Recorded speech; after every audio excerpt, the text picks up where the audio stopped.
Welcome everyone. Welcome to Reno's Old Time Music Festival, and we have a treat today for you. A dear friend of mine, Mr. Tom T. Hall. Welcome, Tom. Well, thank you, Ronnie. It's old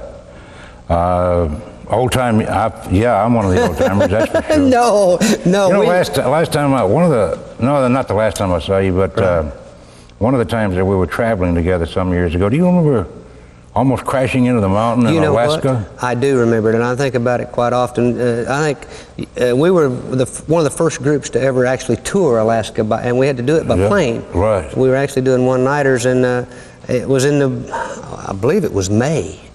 Sometime. And the pilot got lost and was coming straight into the side of a mountain, and just before he thought he was going to the airport, and he took a big right turn like this. Wow. Yes, sir. Yes. And there was a big electrical explosion of some kind. It took our breath. I do remember that. It sure does. And it was. But I think of that often when I do too. But we've had better tours than that. Well, you know what? That was a fun trip, a memorable trip, and the people just loved your show. I do remember that. We had some good time. Yeah, for sure. Well, I know I don't have enough time to cover Tom T. Hall's career, but I would like to let the audience know a little bit about some of the things you've accomplished, Tom. What a great career. Yeah, I've really been lucky. Of course, I've worked hard too. Oh, sure you have. I retired about 1.5 years ago, but I was telling somebody I started as a disc jockey when I was 14. Wow, I didn't realize that. Yeah, I was in a bluegrass band called the Kentucky Travelers. Yeah, now I knew that. And I was playing bass. Yeah. And they all got drafted into the Army and the Korean War. And of course, I was 14, I was too young. Yeah. So the Mr. Whitaker at the radio station in Moorhead said, "Why don't you just play records?"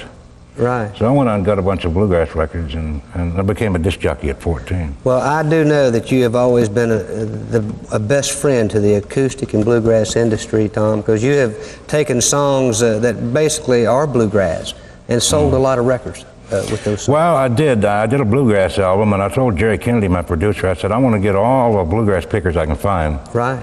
And I had 35 musicians in the studio. My gosh. I had about 5 or 6 banjo players. Well, you know, I had 2 or 3 of everything. Oh, yeah. And he said, "We're going to pay all these people?" And I said, "Yeah, that's going to be a big album." He said, "It sure is."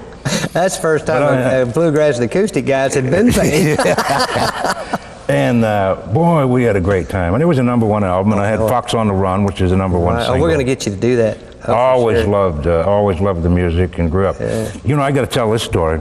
Oh, please do. First time I saw you, I'd gotten out of the Army, and I was going to Roanoke College on the GI Bill. I'll be dog. And I would get up in the morning. I was working part-time at WBLU. Remember the little radio station in Roanoke? Yes, I do. And you were picking a mandolin with your daddy. Oh, yeah, top of the morning. Top of the morning show. And I would get up every morning before I went to class, and I'd turn on the TV. I had no earthly idea. And you were about this tall. Oh, I know. Well, I started with Dad when I was about 10 years old, when we originally started in Richmond and moved on to Roanoke. But I had no earthly idea that you was watching. I sure did. And at that time, I was going to college, and I had just started writing songs. I hadn't moved to Nashville. You were one of the first songwriters that basically was educated. Like you said, you went to college and you learned the grammar and how to put the lyrics together. Well, I was going to be a journalist. My intention was to be a writer or a journalist, but I loved the music so much, and I was writing songs and sending them to Nashville. Wow. And they started recording them, and so I moved down there. Well, I have to tell everybody that you were the writer of Harper Valley P.T.A. And what a great song that was. Oh boy, that got me off the streets. Whew. Oh my gosh, I'd say. Yeah. And then along came, I can't name them all, but I Love, which is a great song. No, yeah, it was a crossover song for me, and Old Dogs and Children, Watermelon Wine, and Clayton, Delaney. You know, I did 30 albums, and in those days they had 11 songs in them, you know. And I wrote all the songs, so that'd be 333 songs. Gosh. That I wrote in about a 12-year period or something like that. What a tremendous catalog just on yourself. Yeah, we used to put out an album every 3 or 4 months. Oh, I know. Now they put out one every 3 or 4 years. Oh, I know. Oh, I know. It's incredible to me that you had, most of the time you've got 1 or 2 good songs that you've written, and you're lucky if they're hits, but my gosh, how many #1s have you had, Tom? I don't even know. I have 39 BMI awards, which is 31 that went somewhere, they wouldn't give you an award for them. I guess. They sure wouldn't. And there was much of a statistician. But, that's great. Well, no wonder you retired a year ago. You could have retired many years ago. Well, I got to thinking, I traveled on the road for 30 years. Oh, I know. And you know, that's a lot of miles. Oh, yes. And I thought, well, I did all of that, and I never got hurt. Yeah. And I broke even. So I figured, why yeah, it could have cost you. That's right, yeah. I know it cost us. You know, I had my bookkeeper, that is a strange show business. My accountant called me in one day and said, you know, last year, you know what it cost you to work the road? And I said, what do you mean what it cost me? I'm in a business. I got a band and a bus. He said, yeah. He said, last year, if you count everything, it cost you $14,000 to tour all year with the band. That's right. I said, hey, we better make some adjustments. I was using my songwriting money to stay in show business. Exactly. Yeah. Well, you know, it's not I forgot who said it. It's not how you get into our business. It's how do you get out. That's right. For sure. But I do want to tell you, we appreciate you coming by and visiting with my brothers and I. I wouldn't have missed it. I have more fun visiting with you guys, and you know. We try to get up to the IBM festival every year. Oh, sure, for sure. See all the great pickers. Well, I do. I know I had asked you if you would do a song for me, and I'm going to let you go over and get with the guys and do it for me. And I do appreciate you coming by, Tom. Thank you, Ronnie. I appreciate it. You bet. Now, would you make welcome my very special guest? He's going to do, I remember the year that Clayton Delaney died, Mr. Tom T. Hall.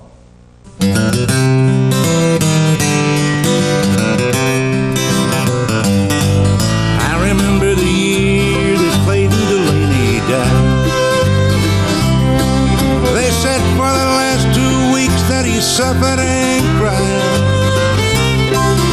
made a big impression on me, although was a barefoot kid.